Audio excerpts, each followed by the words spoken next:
Hello everyone, welcome to my channel commerce smart classes. आज हम international business के एक most important topic theories of international trade, जिसमें से हर एग्जाम में, चाहे कॉमर्स का कोई भी एग्जाम हो, एचपीएससी, एचटेट, एनवीएस, सब में क्वेश्चन जरूर आता है। एक ना एक थ्योरी में से तो क्वेश्चन जरूर पूछा जाता है। तो आज हम थ्योरीज के बारे में पढ़ेंगे कि उनके कौन प्रोफाउंडर है, वो थ्योरीज क्या कहती हैं, और साथ के साथ आपको लर्न भी हो जाएगा। तो फर्स्ट थ्योरी है theory of mercantilism. Theory of mercantilism कहते किसने दी है? थॉमस मम ने दी है 1630 में। सबसे पहले तो देखो, मर मम, एम से मर है, एम से मम है, तो किसने दी है थ्योरी ऑफ मर्केंटिलिज्म? मम ने दी है, थॉमस मम ने दी है 1630 में।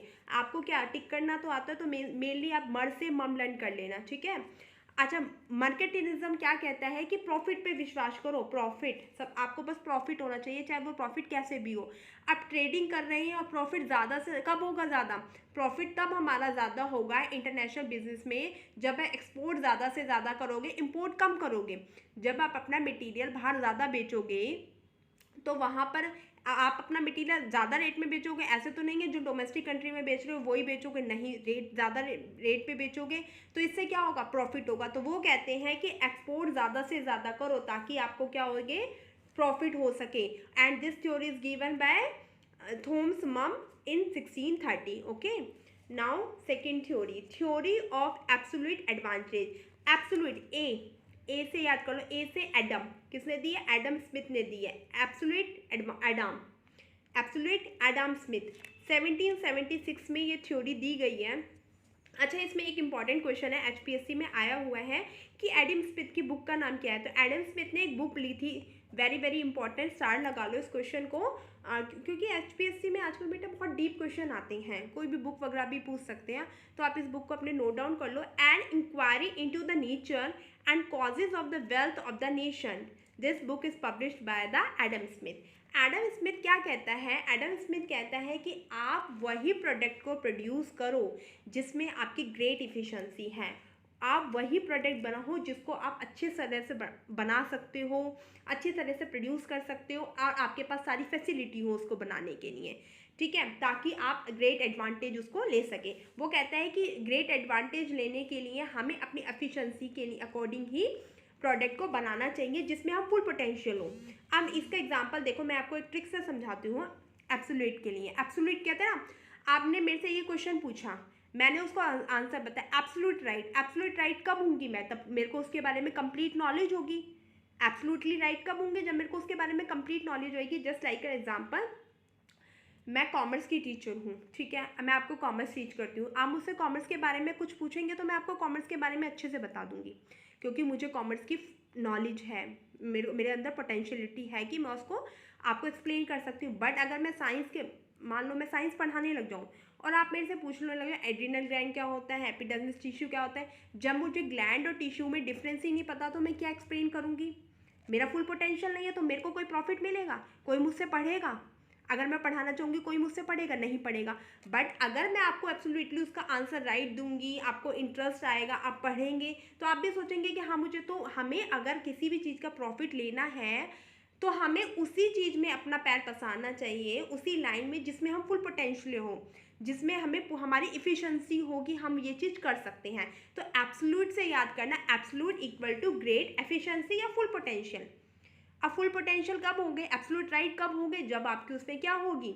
सफिशिएंसी होंगे, आप उसको कर सके होंगे, एबिलिटी होगी, इफिशिएंसी होगी, है ना, आपकी योग्यता होगी। तो एब्सोल्यूट से याद रखना great efficiency. Okay, now third theory है theory of comparative advantage. Theory of comparative advantage 1817 में डेविड रिकार्डो ने दी थी।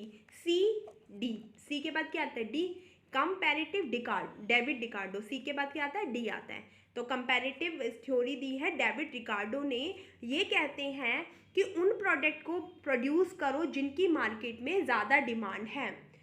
हमेशा उन प्रोडक्ट को बनाना चाहिए, पहले आप देख लो कि कौन से प्रोडक्ट की डिमांड ज़्यादा है तो आप उन्हीं प्रोडक्ट को बनाओ।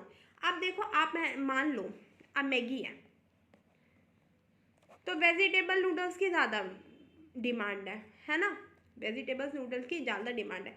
अगर आप सिंपल बना रहे हो जिसकी डिमांड नहीं है तो आपको कोई प्रॉफिट मिलेगा? नहीं मिलेगा।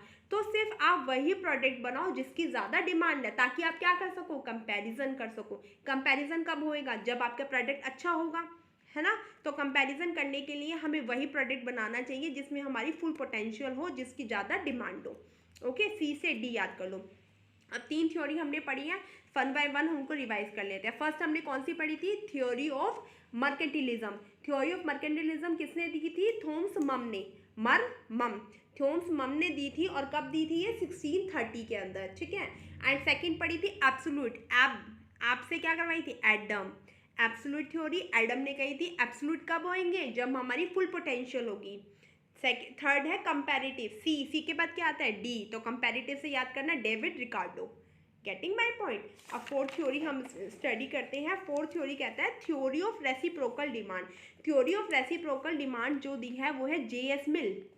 1844 में जे.एस. मिल ने दी थी। और इस थ्योरी में वो कहता है कि दो कंट्री होती हैं, दोनों कंट्री के अपने अलग अलग प्रोडक्ट बनाने की अलग अलग स्पेशलाइजेशन होती है। स्पेशलाइजेशन का मतलब ये होता है कि बेटा जैसे मेरी कंट्री है, मेरी कंट्री में मुझे पता है कि लेबर सस्ती मिल जाती है, और अगर अमेरिका है वहाँ टेक्नोलॉजी भी अच्छी भी है और सस्ती भी मिल जाती है। तो दोनों कंट्री क्या करती है? जॉइंट वेंचर कर लेती है, समझौता कर लेती है कि भाई मेरी कंट्री से ये चला जाएगा, तुम्हारी कंट्री से ये आ जाएगा।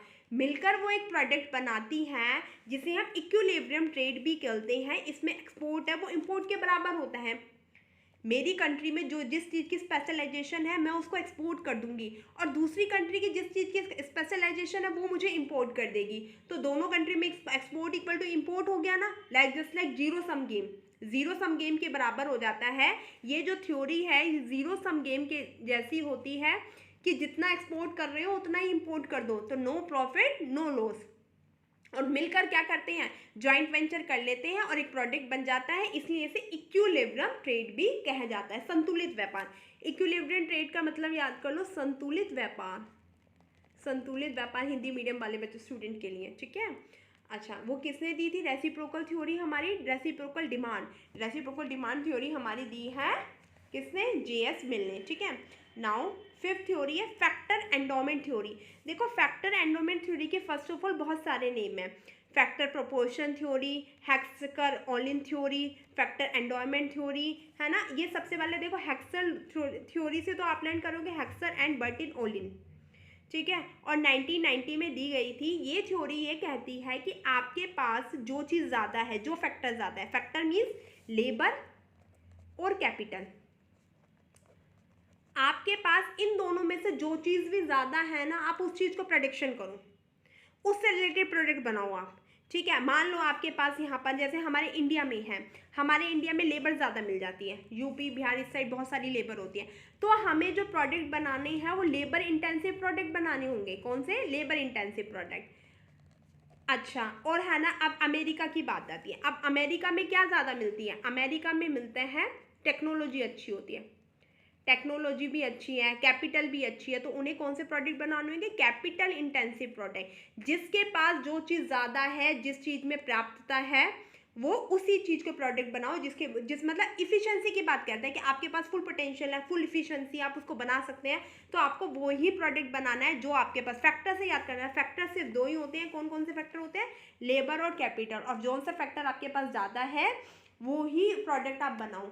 ये वाली थ्योरी तो बेटा अभी एनटीए यूजीसी नेट का एग्जाम हुआ था ना मार्च में, उसमें भी आया था फैक्टर एंडोमेंट थ्योरी का, कि who are the propounder of factor proportion theory. Factor proportion theory से तो लोग थोड़ा सा कंफ्यूज हो जाते हैं ना, वैसे हेक्सकर-ओलिन थ्योरी भी कहते हैं, ठीक है। रेसिप्रोकल का मैंने आपको बता दिया, रेसी उल्टा कर दो, भाई तेरे पास जो चीज़ ज़्यादा है तू मेरे को दे दे, मेरे पास जो चीज़ ज़्यादा है मैं तेरे को दे दूंगा, दोनों मिलकर ट्रेड कर लेते हैं, है ना। नाउ आते हैं लियोन्टिफ पैराडॉक्स। लियोन्टिफ पैराडॉक्स में कोई ऐसी पर्टिकुलर थ्योरी नहीं है, ये हेक्सर-ओलिन थ्योरी की तरह ही है। ये भी वही कहती है कि जो चीज़ आपके पास ज़्यादा है, फुल कैपेसिटी है, फुल पोटेंशियल है, कैपिटल ज़्यादा है तो कैपिटल इंटेंसिव प्रोडक्ट बनाओ, लेबर ज़्यादा है तो लेबर इंटेंसिव प्रोडक्ट बनाओ। मेनली इसका ये है कि ये कब दी गई थी? ये 1951 में वैसली लियोन्टॉफ ने दी थी, ठीक है। इसमें से ज़्यादा नहीं आता, नॉट सो इम्पॉर्टेंट। और लास्ट वन है Porter diamond theory of national advantage. जो Porter diamond theory of national advantage है सब 1990 में दी गई थी। माइकल पोर्टर, पोर्टर से याद कर लेना, माइकल पोर्टर ने दी थी।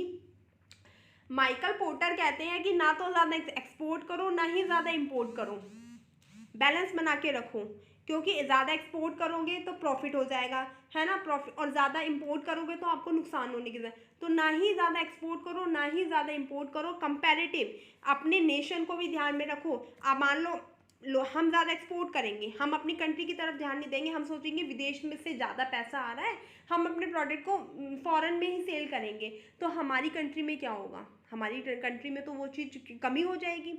जब हम अपने प्रोडक्ट को एक कंट्री का प्रोडक्ट है वो दूसरी कंट्री में जा रहा है, तो हमारी कंट्री वाले क्या करेंगे, उनको तो वो प्रोडक्ट नहीं मिल पाएगा। दूसरी कंट्री से आ रहा है तो उससे क्या होगा, लॉस होएगा ना, क्योंकि इंपोर्ट ड्यूटी ज़्यादा लगेगी तो महंगा मिलेगा। तो वो कहते हैं कि बैलेंस बना के रखो, ना ज़्यादा एक्सपोर्ट करो ना ज़्यादा इंपोर्ट करो, प्रोडक्ट ऐसा करो कि बस बैलेंस रहे दोनों के बीच में। ओके, आई थिंक आपको ये थ्योरी में समझ में आई होगी, और कोई भी प्रॉब्लम हो तो आप कमेंट बॉक्स में कमेंट करके पूछ सकते हैं। HPSC PGT कॉमर्स की सीरीज़ चल रही है, वैसे ये नेट में HTET सभी एग्ज़ाम्स में आता है। और बेटा मैं ये कहना चाहूँगी कि अगर आपने चैनल को सब्सक्राइब नहीं किया तो जाके चैनल को सब्सक्राइब कर लीजिए, ताकि आगे आने वाली वीडियो की नोटिफिकेशन आपको मिल सके। Okay, thank you, have a nice day.